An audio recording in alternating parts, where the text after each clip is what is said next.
So I had an opportunity to speak at Inc. conference this past year. So Inc. 5000, Inc. magazine, fan now. But anyway, they asked me to present to somewhat of an entrepreneurial group. And part of that was to talk about the things that were interesting. And so one of the things that I said was focus.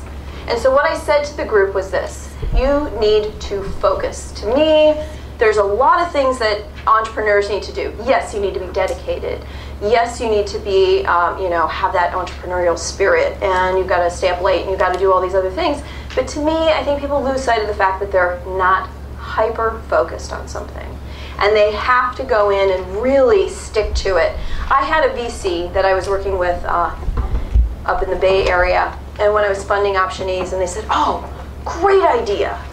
You know what, you could get into social media with this, you could get into that, you could do this, you could do that. And I said, whoa, time out. I said, you're right, those are good things to dream, but I'm going to stick to my knitting. I'm going to stick to this business model because you know what, I know it's going to work and I know it's going to make me a lot of money. And you too if you invest. But really, you got to stay on focus, because as an entrepreneur, you're going to get so many great ideas coming at you every second. And we encourage it. I mean, right now I'm encouraging that with every customer, every prospect, every partner, every vendor. If they have a great idea, we want to hear about it, but it doesn't mean we have to act on it, okay? So there's a big difference there. You don't ever want to close your ears off, but you also want to make sure it's on focus. So another thing that I say is, if I tell you to go to New York, that's being an entrepreneur. If I tell you how to get to New York, that's being in a job, okay? So getting to New York is, you can take a bus, you can take 10 flights, you can walk, you can take a bike. I don't really care how you get there, but New York is the goal. And how you figure out the lefts and right turns and how long you're going to take, are you going to take the Learjet and be there in 2 seconds, like some companies, or are you going to take a long time and really foster the idea? That's up to you. But the focus is you're going to New York, God damn it. I'm going to get there one of these days, one way, one route. I'm going to figure it out. I'm going to have to change it a couple times because there's a snow or there's a weather or there's something going on. I'm going to have to be flexible, but my focus is still going to New York, and I'm going to get there. So, failure. That's my favorite word at my company now. It's failure. So people are so concerned about succeeding all the time that sometimes they take shortcuts to be successful, right? To get the client to sign up or to do this. So here's a good example. I had a salesperson that would basically do anything with the client to get the deal. Anything. Oh, we could do that. We could do this. We could do that. We could fly to the moon. We could, make 2 left feet. We could do anything. And what was happening is killing our company, okay? Because I found out that loved her to death. She just really wasn't a good salesperson. She always had to sell something new, something fresh, something that really didn't exist. She couldn't sell what we had.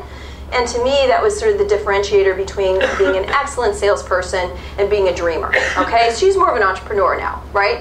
And so for me, it was interesting because I said, you know what? You gotta fail. You're going to lose deals. You're going to fail, and you're going to learn how to overcome those failures with the next deal and sell what we have, not what we're going to have in 6 months. Because you're committing to things that we're going to try to get to, but we may not. We're a product company. We're a software company. We're developing as fast as we can, but we got to prioritize and roadmap, and we got all these other things to do. And so I'm telling everybody, it's okay to fail. But if you can recognize the failure before it becomes epic, that's a really good thing, okay? Or if you fail on something, do it in a way so you can recover from it and make it into something now successful. But you're going to learn way more every time you fail at something than when you're succeeding. Kind of like my guy with the 4-minute mile, okay? If he had run the 4-minute mile in the first time out of the gate, would he have been running for 9 years? Probably not.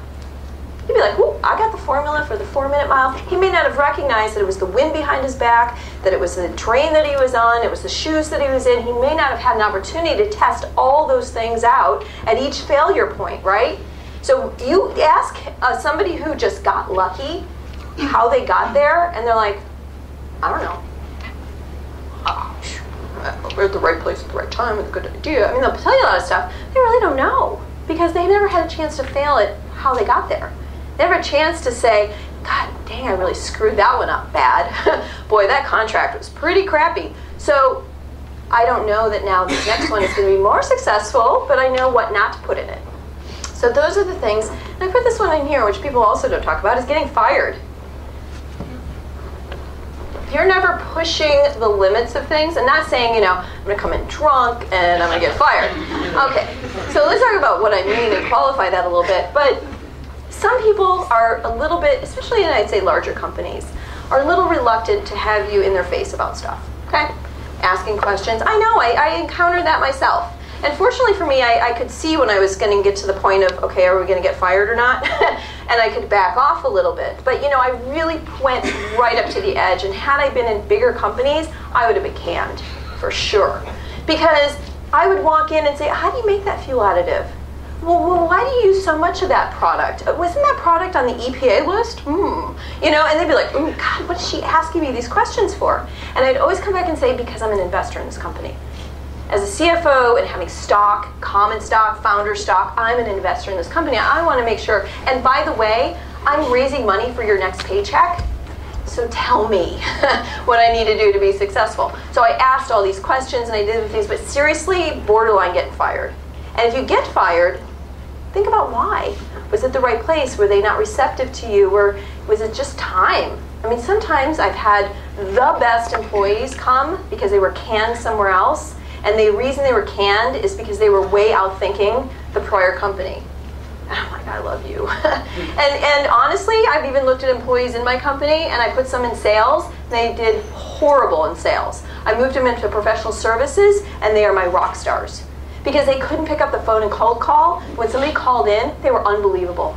Unbelievable. So I was ready to fire that person because of that, and now I've hired him over here. Different skill sets. So my point is that push the envelope a little. Yeah, I know times are tough and you don't want to lose your job, and it depends on, you know, if you're working in a, like I did in a restaurant, you don't necessarily need, hey, I can make this drink better, let me get behind the bar, and, you know. But, you know, at some point, you've got to really push the envelope and willing to take that risk. And then the other one is if you really want to do your own thing, you can't really work for somebody else. That's kind of it. So you're either feeling really good and comfortable over here, and you can work with, you know, people and being told, you know, and not being your idea and your creative. And I'm not saying that's going to happen right out of the gate out of college, but at some point along your career, you're going to say, you know what, I think I now have the skill sets to really be that leader and to be that entrepreneur and to be that CEO.